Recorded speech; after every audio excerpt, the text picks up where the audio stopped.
Bonjour à tous, bonjour à toutes. Je suis Louise Lespard du podcast La Clé des Champs, le podcast qui donne la parole aux agriculteurs. Aujourd'hui, on poursuit notre série dédiée aux rugbymen et women agriculteurs et agricultrices. Cela ne vous aura sûrement pas échappé, la Coupe du Monde bat son plein actuellement en France. De nombreux rugbymen sont issus de familles d'agriculteurs.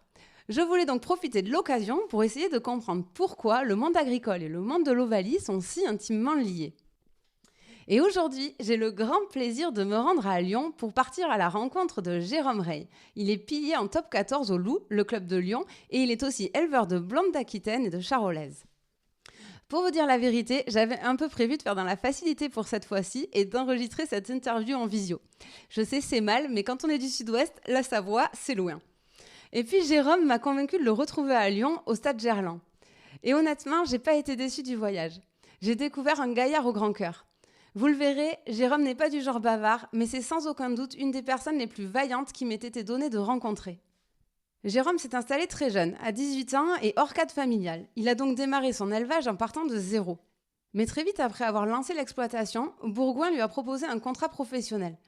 Il se retrouve alors à moins de 20 ans à cumuler deux vies, celle de sportif de haut niveau et celle d'agriculteur. Et voilà maintenant 8 ans que ça dure. Et même si Jérôme aujourd'hui atteint les plus hautes sphères rugbystiques, puisqu'il évolue en top 14 et a même connu ses premières sélections en équipe de France l'an passé, oui s'il vous plaît, pas question pour lui d'abandonner ses vaches. Tous les jours de repos se passent à la ferme. Allez, je vous en dis pas plus et je vous laisse en compagnie de Jérôme. Bonne écoute.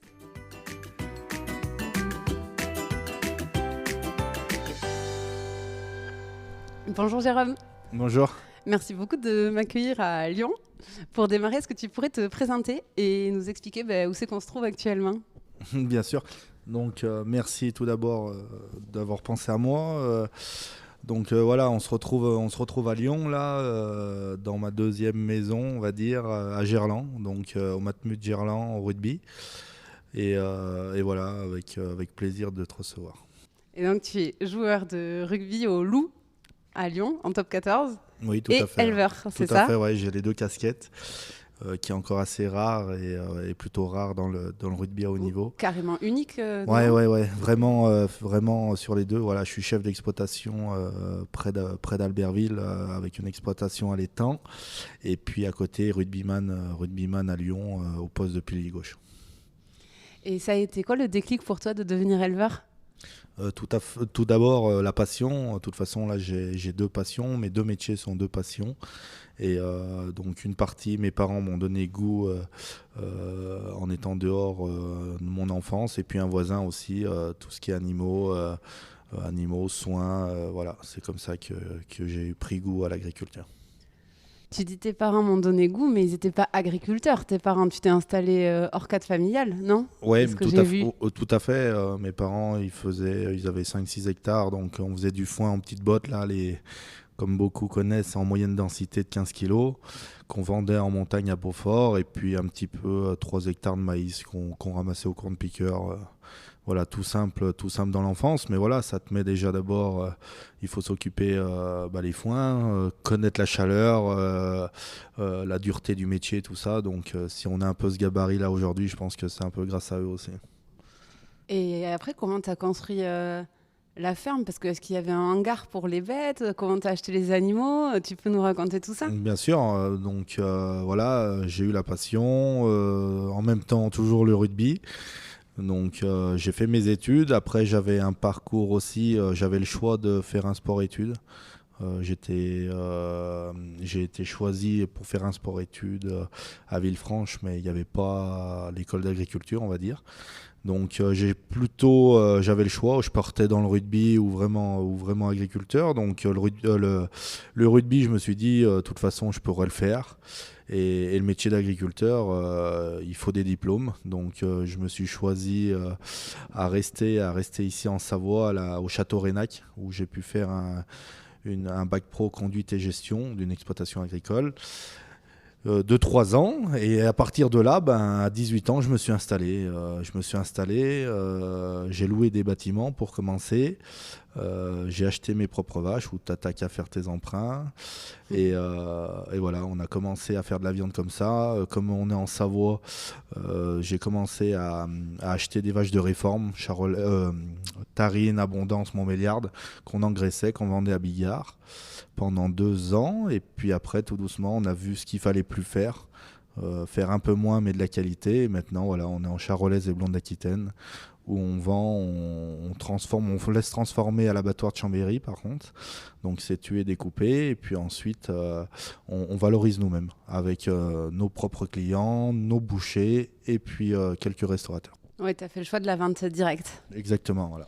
C'est pourquoi par souci économique, c'était plus viable comme ça? Ouais, déjà tout à fait.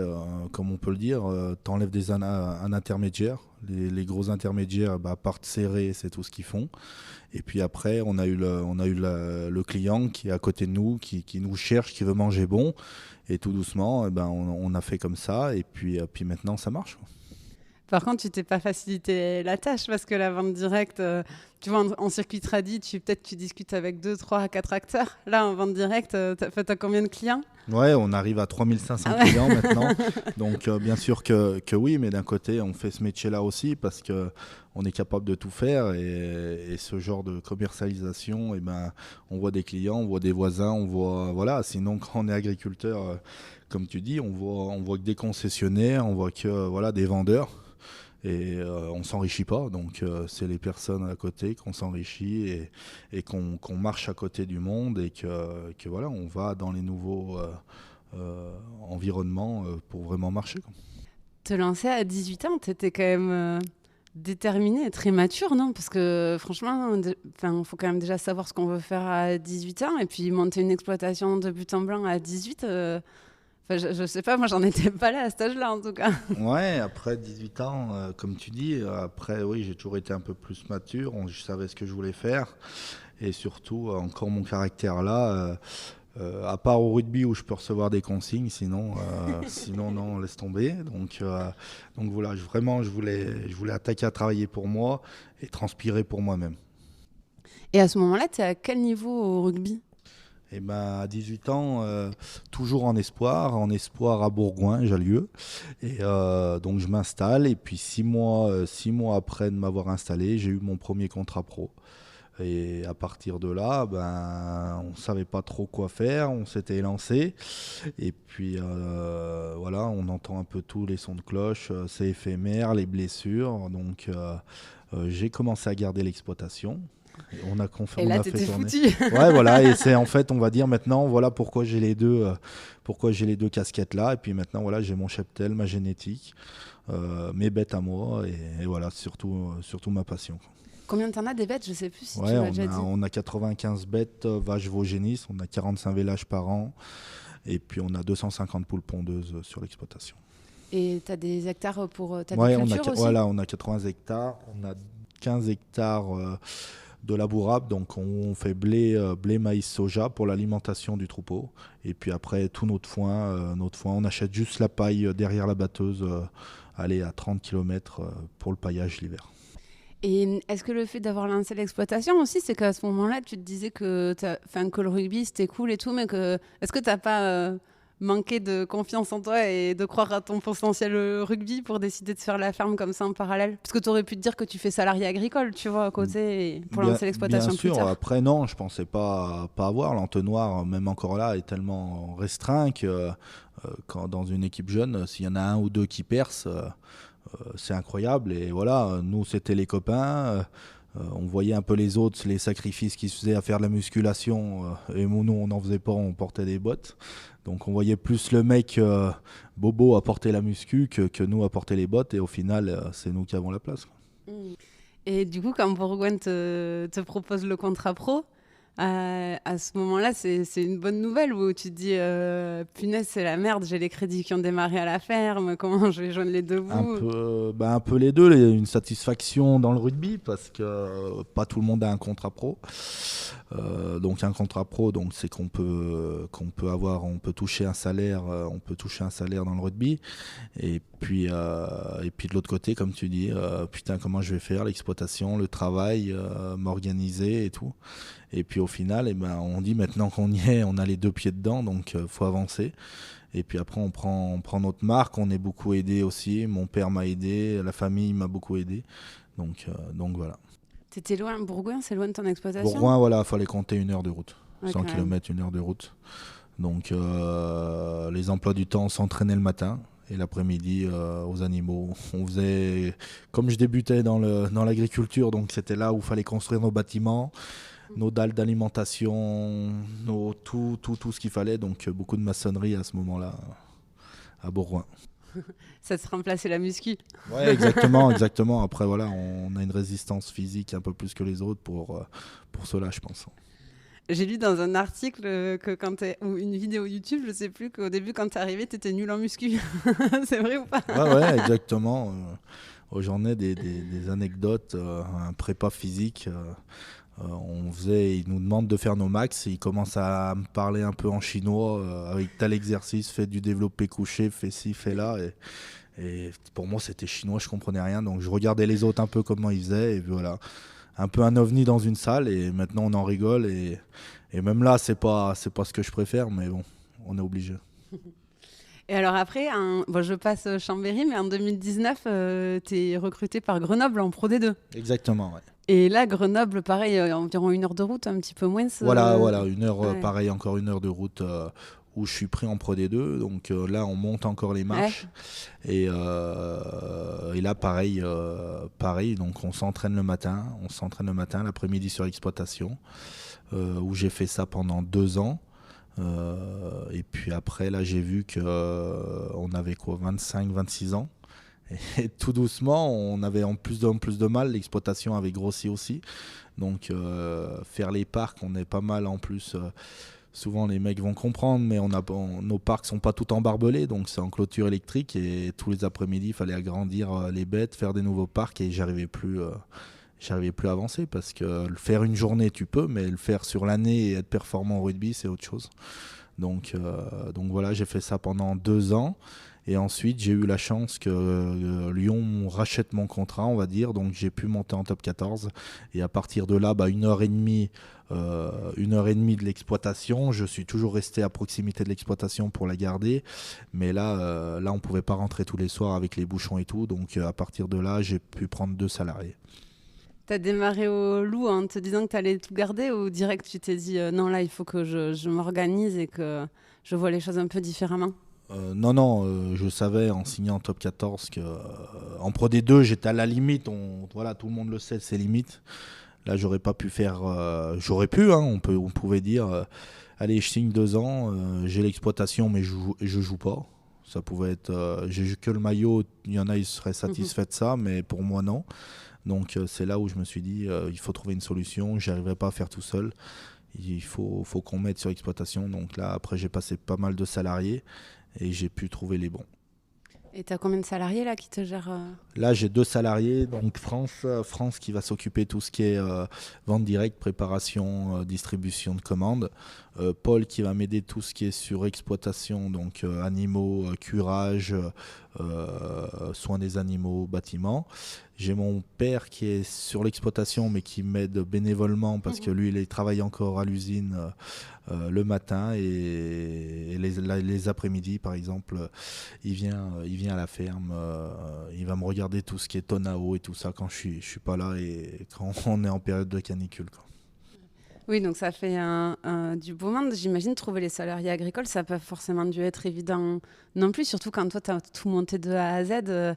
Ça doit être dur aussi de déléguer et d'accepter que ça tourne sans toi, non? Ouais, après, tourner sans moi, c'est compliqué, mais vraiment, la chose, c'est que dans ce milieu-là, on a nos idées, on a nos façons de faire, et que des fois, quand c'est différent, c'est pas facile. Mais après, ce qu'on voulait, c'était des personnes motivées et avec de la conscience. Et je pense que dans ce milieu-là, oui, il y a des personnes, mais la conscience professionnelle commence à s'oublier. Et ça, c'était primordial pour moi, et j'ai pu trouver les 2 bonnes personnes.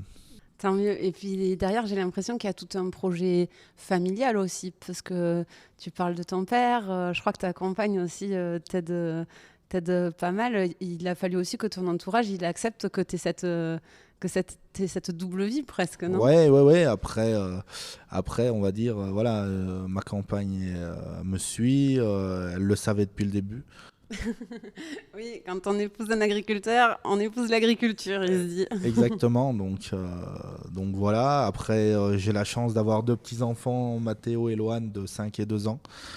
Et dans la plus grande fierté que je peux avoir, et ils me poussent sur le terrain à être encore meilleur pour eux, et ils me poussent aussi d'avoir une belle exploitation et avoir une fierté sur les animaux, sur la beauté de l'exploitation, quoi.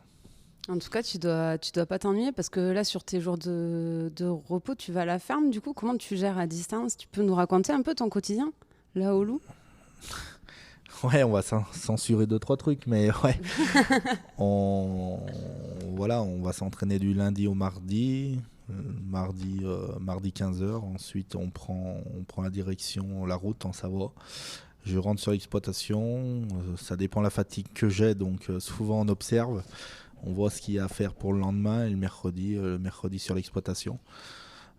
Ça, c'est quand tout va bien, mais après, quand on a la période, les pics de travail, quand on est en pic de travail, donc tout ce qui est fenaison, la bourse, mie, tout ça, bah là, c'est non-stop. Et on est capable d'aller travailler la nuit jusqu'à 10h, 11h. Ah ouais. Et t'as pas eu peur des fois des risques de blessures? Parce que mine de rien, ben, on le sait tous, le rugby c'est hyper physique. Et jouer sur la fatigue comme ça, entre guillemets, des fois ça peut être dangereux. Il faut pas grand-chose des fois pour se faire même une fracture de fatigue, une blessure tout seul. T'as jamais eu peur de ça? Disons, si on a peur de tout, on fait rien, je pense, dans la vie.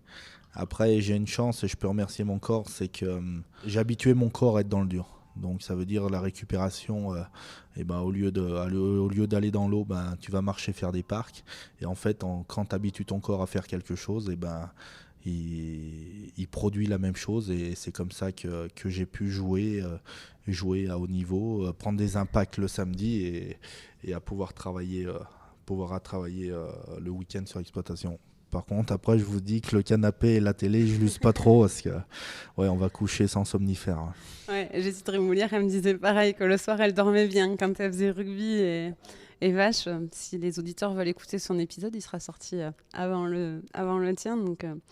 Et donc, après, tu as été récompensée de tous ces efforts parce que l'année dernière, tu as été sélectionnée en équipe de France.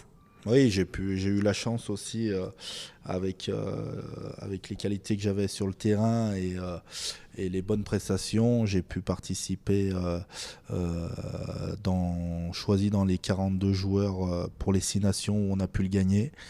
Et voilà, maintenant, j'y ai participé et j'ai envie d'y retourner. Donc, on va retaper un peu du pied pour vite y retourner, quoi. C'est tout ce que je te souhaite, qu'on puisse te revoir avec le maillot bleu. Et Merci. je me demandais, est-ce que tu ressens que le fait que tu sois agriculteur et rugbyman, quelle traction ça amène? Est-ce que tu sens notamment pour l'image de ton club, pour tout ça, est-ce que c'est plutôt des choses qui sont positives pour ton entourage rugbystique et pour les institutions que tu représentes? Oui, tout à fait. Je le vois, on s'en aperçoit, que ce soit pour le club une super image parce que là, le club en plus joue avec le loup environnement, le loup green, on va dire, attitude. Donc justement, en me faisant travailler, en m'achetant la viande, et ben voilà, c'est tout à proximité. Ah, parce qu'ils t'achètent la viande, le club? Exactement. Parce qu'il y a une brasserie là à côté, Ouais, c'est ça, ouais, ils servent ta viande. il y a un restaurant, Incroyable. donc on arrive à jouer là-dessus. Donc ça veut dire qu'il n'y a pas d'intermédiaire, vraiment ils jouent le jeu. Une autre partie aussi, les gens en étant agriculteurs, ils vont plus chercher la proximité, ils vont voir qu'on est un joueur un peu plus abordable que les autres. Et ça c'est vachement agréable.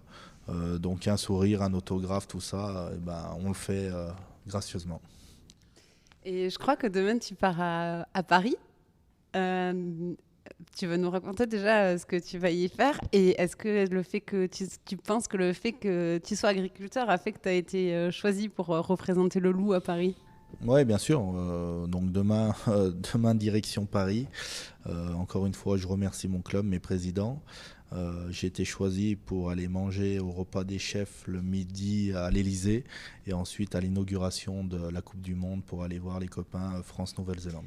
Et ça m'amène à la question de l'auditeur, c'est Julien qui te demande est-ce que dans un vestiaire, être agriculteur, quand tu arrives, ça force un peu le respect ou pour faire ta place dans le groupe, ou est-ce qu'au contraire, tu dois trimer un petit peu plus parce que tu es un peu un Indien dans le vestiaire, quoi. Ouais, on va dire, je suis un peu plus un Indien dans le vestiaire. On a des choses, comme qui sont un peu plus rustres et voilà. Après le respect, non, les copains le savent qu'ensuite que je travaille à côté. Donc non, ils jouent le jeu et puis après voilà, comme on est sympathique, on s'est fait intégrer. Maintenant, c'est sympa et avec beaucoup de sourire. J'imagine que ça attise la curiosité, non, de fois auprès des coéquipiers. Ou parce que si tu as des coups de fil à gérer, si tu vois me raconter qu'en Coupe du Monde, son père il l'appelait pour parler des vaches, des trucs, ses coéquipières elles se moquaient gentiment d'elle ou alors elles étaient curieuses, intéressées. Tu ressens ça aussi? Ouais, après voilà, faut pas tout mélanger non plus. Quand je suis avec les copains, le téléphone souvent il reste coupé, il reste au vestiaire. Par contre, une fois que l'entraînement est fini, c'est vrai qu'il y a les 10 appels à répondre et voilà. Dans Louise de la Clé des Champs, parce que en fait, pour la petite histoire, j'ai appelé sur l'exploitation de Jérôme et donc du coup, c'est France que j'ai dû avoir au téléphone. Elle me dit ah ouais, non, mais voilà son numéro, mais alors n'hésitez pas, harcelez-le, SMS, appel, mail, faites tout parce que sinon vous l'aurez pas. Donc moi, j'ai bien respecté les les consignes. Donc voilà, c'est vrai que des fois, on a la surprise d'avoir 10 appels en absence et puis faut vite gérer. Des fois, il y a des problématiques et voilà. Est-ce que tu penses que le fait d'être agriculteur, ça t'a aidé à être sportif de haut niveau et sans t'être lancé dans l'agriculture, t'aurais pas atteint ce niveau-là sportif? Est-ce que tu penses qu'il y a un lien? Avec des si, on ferait un monde, mais je pense que ça m'a aidé. Ça m'a aidé à me forger dans le caractère, ça m'a aidé à me forger physiquement. Après, voilà, j'aurais peut-être pas été agriculteur tout de suite. Ça se trouve, j'aurais percé tout de suite jeune, on va dire, en espoir, tout de suite à haut niveau. On ne sait pas. Mais en tout cas, si j'ai cette personne-là, cette personnalité, l'effort que j'ai là actuellement, à répéter les efforts, je pense que oui, c'est grâce à l'agriculture. Et après, le rugby, ça t'a quand même ouvert des horizons. Enfin, je veux dire, d'être allé en équipe de France, tu dois rencontrer plein de monde, des partenaires, des sponsors, des présidents de clubs, etc. À aucun moment, tu t'es dit, je vais faire autre chose en fait que la ferme et le fait d'avoir accès à ce monde-là, ça t'a pas fait dévier de ta trajectoire? Non, parce que oui, bien sûr, des fois ça donne envie, oui, des fois ça se passe mal sur l'exploitation, oui, des fois il y a des vélages qui se passent mal, tout ça, donc quand tout de suite après tu as une bonne nouvelle ou on te chouchoute de l'autre côté, tu y penses, mais vraiment on fait ce qu'on fait, on y fait par passion et on l'aime vraiment. Écoute, je vais passer aux rubriques de fin. La première, c'est la rubrique du portrait croisé. Donc, je vais te demander un truc et tu vas me donner une réponse pour l'agriculture et une réponse pour le rugby. Allez. Alors, ton meilleur souvenir? Rugby, je pense souvent en catégorie jeune avec les copains quand on allait jouer le week-end et puis on réussissait à faire des phases finales. Là, ça a été les meilleurs moments. Et puis après, sur l'exploitation, je pense que ça a été le premier village que j'ai réalisé tout seul. Ouais, ça doit être quelque chose quand... Ouais, t'as l'adrénaline, t'as tout, et là tu dis t'es tout seul, si tu foires, tu perds tout, et voilà, si tu y arrives, voilà, t'as ce jour-là, et voilà, et cette bête encore, je l'ai encore aujourd'hui. Ouais, c'est sûr, et puis c'est quand même une consécration pour la génétique et Exactement, tout ça, c'est toujours des beaux moments. Ton pire souvenir? Pire souvenir, pareil, au rugby, je crois que je joue 20 minutes, un carton rouge quand j'étais petit. Merci, au revoir, on perd en phase finale, donc voilà, des moments des moments où on a dégoupillé et qu'il fallait pas. Et puis après, à la ferme, le pire souvenir, Bigard où j'ai perdu 20 000 euros en 6 mois sur les prix de la viande. Parce que quoi, ils t'achetaient la viande et du jour au lendemain, ils t'ont baissé les tarifs, Ouais, le en prix à laquelle gros, ils te la prenaient. 3 mois avant, ils me fixent un prix, voilà, tu seras payé tant. Et puis au bout de 3 mois, ben, ils avaient baissé de 50 centimes. Mais quand tu as 100 vaches à faire partir, eh ben, ça fait 20 000 euros au fond du compte. C'est ça qui t'a poussé après à développer la vente directe? Ouais, tout à fait. Tout à fait. Où il fallait faire moins, mais la qualité. Et arrêter de faire gros et puis faire de la merde. C'est pas la première fois que j'entends des histoires comme ça, on en discutait tout à l'heure, mais effectivement de grands groupes qui au début démarrent à bosser avec les agriculteurs. Tout est beau, tout est rose, ils prennent au tarif que l'agriculteur veut, etc. Deuxième année, ils augmentent les quantités. Et après, une fois que tu es dépendant sur les volumes, ils serrent les prix. Tout à fait, ouais. C'est vraiment, ça, c'est vraiment réel. Donc voilà, on a échappé de ça et maintenant on fait mieux. C'était un choix courageux quand même d'échapper à ça parce que avec les quantités qu'ils devaient te prendre, là tu me parlais de 100 vaches, n'empêche qu'il faut quand même avoir le courage de dire va te faire foutre entre guillemets, désolé, et je vais me débrouiller tout seul, quoi. Exactement, mais bon, quand tu te lèves une année, tous les matins à transpirer quand tu faisais partir des camions de vaches et tu savais que tu allais perdre de l'argent, je vais te dire à 4h du matin, t'as pas le sourire. Non. Tu dois avoir des moments où tu dis que tu vas arrêter, non, vu que le modèle économique après, il y a des moments en haut, des moments en bas, mais là, ouais, ça a été vraiment un moment bas et là, il fallait trouver une solution de toute façon. Tes mentors? Alors, les personnes dans le rugby, j'ai toujours aimé quand j'étais gamin Olivier Millot, un ancien pilier de l'équipe de France, et Thierry Dussautoir. Voilà, un plaqueur-gratteur, toujours des joueurs préférés. Et puis après, à la ferme, j'ai eu mon voisin qui m'a donné le goût à l'agriculture, et puis mes maîtres de stage aussi, qui m'ont vraiment aidé. Et si je suis bon aujourd'hui dans le métier, c'est grâce à eux, quoi. Ouais, parce que ton voisin, il avait des vaches. Ouais, c'est ça, ouais. Vaches laitières, non? Et t'as pas voulu refaire vache laitière? Non, pas du tout. Pourquoi? Je voulais des vaches, mais je voulais pas cette contrainte de traite. Et puis surtout, j'avais le rugby, donc je voulais continuer à faire du rugby. Mais quand tu fais de la traite, c'est compliqué d'aller s'entraîner à 6h alors que tu es en moment de la traite.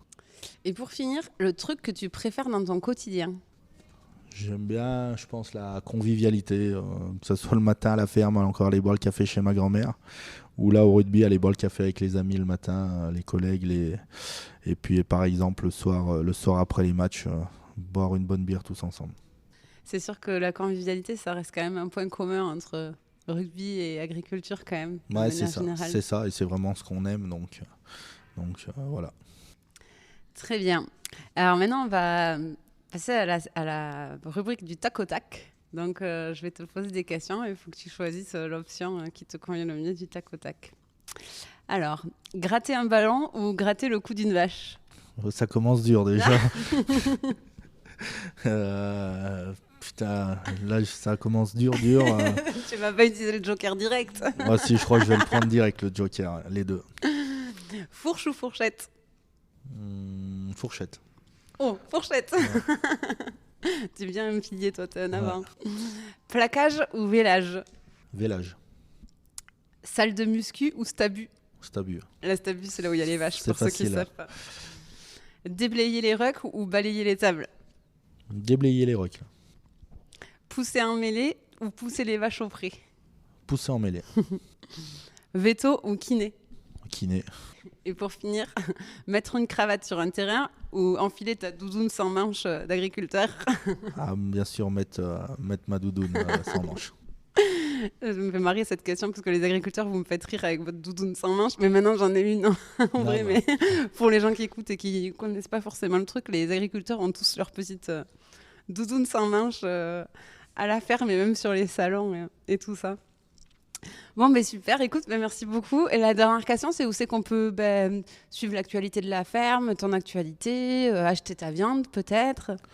En tout cas, merci pour cette interview. Après, pour me suivre, J'ai un site internet sur l'exploitation, donc vous tapez Ray Jérôme, vente directe à la ferme. Donc là, vous avez tout ce qui est site.